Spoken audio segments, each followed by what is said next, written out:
Okay, so talking more about Peds cardiac. So here's congestive heart failure, left-sided versus right-sided signs and symptoms. And again, if you know the coloring of the heart and where it all eventually backs up to based upon which side is failing, you can make sense out of it. But I love mnemonics. So this one says forced baconed, if that helps you remember the signs and symptoms.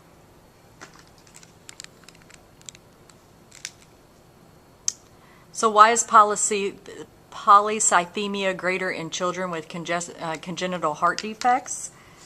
Because the body compensates for decreased oxygen to tissues by increasing hemoglobin levels, which hemoglobin carries oxygen. It's defined as hemoglobin greater than 20. That's extreme polycythemia. These kids are at increased risk for thromboembolism, especially if they're dehydrated because they have extra hemoglobin, so it's easier for them to clot. So what do we do in general if someone has a cardiac issue? Remain calm, keep them well hydrated unless their fluids are restricted, conserve their energy, daily weights, I's and O's, monitor vital signs and electrolytes, administer medications, decrease workload, provide adequate nutrition, and increase tissue oxygenation. So what are some ways we can conserve a child's energy? Other things to think about are how can we decrease the workload of the heart? Or how do we maintain adequate nutrition without wearing the kid out? How can we increase tissue oxygenation? You should be able to answer all of those questions as you're studying this material. Medications, you've seen all of these before. When looking at the meds, you want to know why would we give it? How would we give it? Is there any education you need to provide the child and the parent?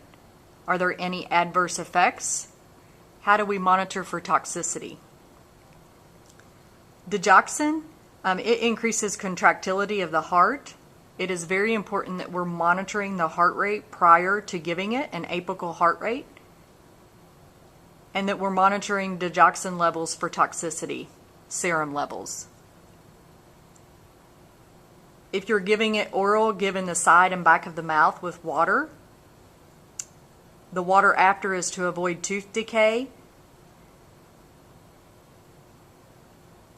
If we're monitoring the heart rate prior to giving digoxin, keep in mind that children have different norms for their heart rate.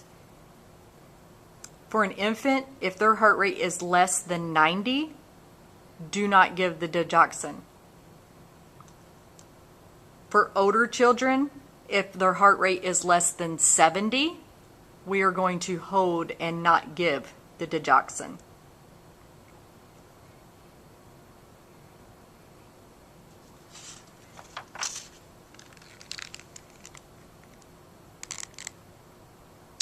Here's a question. You're about to give DIG to an infant. Discuss the difference in administering this medication to a child versus an adult. What if the child was 4 years old? So remember, it increases contractility. We want to monitor the apical heart rate. If it's less than 70, we do not give. Monitor serum digoxin levels for toxicity. If it's oral, we're going to give it in the side and back of the mouth, and we're going to give water afterwards to help avoid tooth decay. If a dose is missed, we're not going to give an extra, or we are not going to increase the next dose.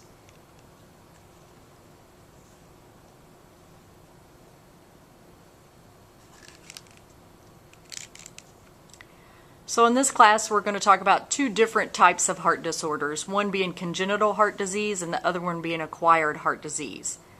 So congenital, the heart problem is there at birth, and acquired means something in life has led to the cardiac disease.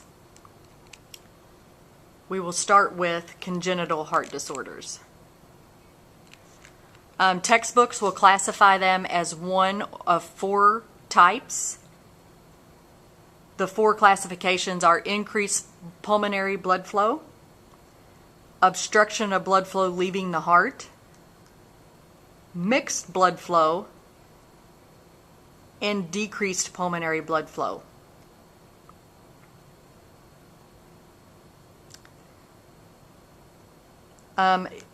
When you're studying the different congenital types, you're going to want to discuss the signs and symptoms that the child may experience and the treatment methods that will be used to help correct these if it needs to be corrected.